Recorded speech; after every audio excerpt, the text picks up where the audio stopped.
ఉంది కానీ హైదరాబాద్లో రియల్ ఎస్టేట్ మొత్తం డల్ అయిపోయింది. ఎక్కడ అవైలబుల్ లేడు ఏమైనా భూమిలో కూడా.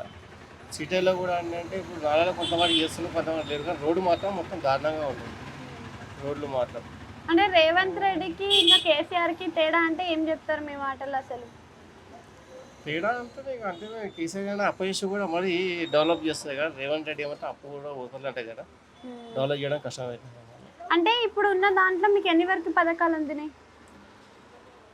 పథకాలు ఏముంది, ఏం కరెంట్ ఫ్రీ తప్ప మాకు ఏం లేదు. అని కరెంట్ బిల్ ఒకటే అందింది. ఇంతకుముందు బీసీది ఏమో లోన్ ఇస్తున్నారు, అది ఏమో అప్లై చేసుకున్నాం, అది కూడా 50,000 ఇస్తున్నారు, అది కూడా లేదు మాకు.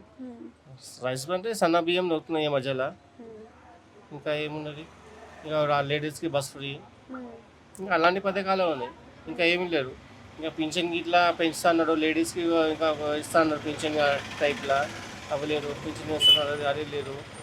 ఇంకా చాలా ఏం చేస్తలేదు కదా. జస్ట్ అంటే ఇప్పుడు బై ఎలక్షన్స్ కూడా వస్తున్నాయి కదా జూబ్లీ హిల్స్ కాన్స్టిట్యున్సీలో. బై ఎలక్షన్స్ లో మరి ఎవరి నుంచి ఉంటే బాగుంటుంది అంటారు?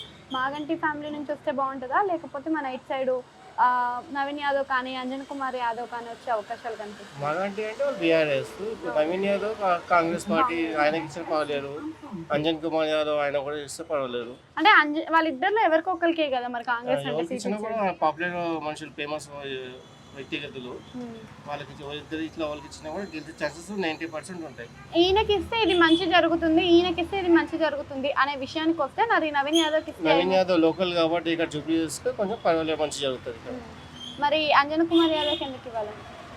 అది కూడా పర్వాలేదు. ఆయన హైదరాబాద్ నుంచి డివిజన్ నుంచి ఎంపీగా పోటీ ఇంతకుముందు ఉండే, పర్వాలేదు.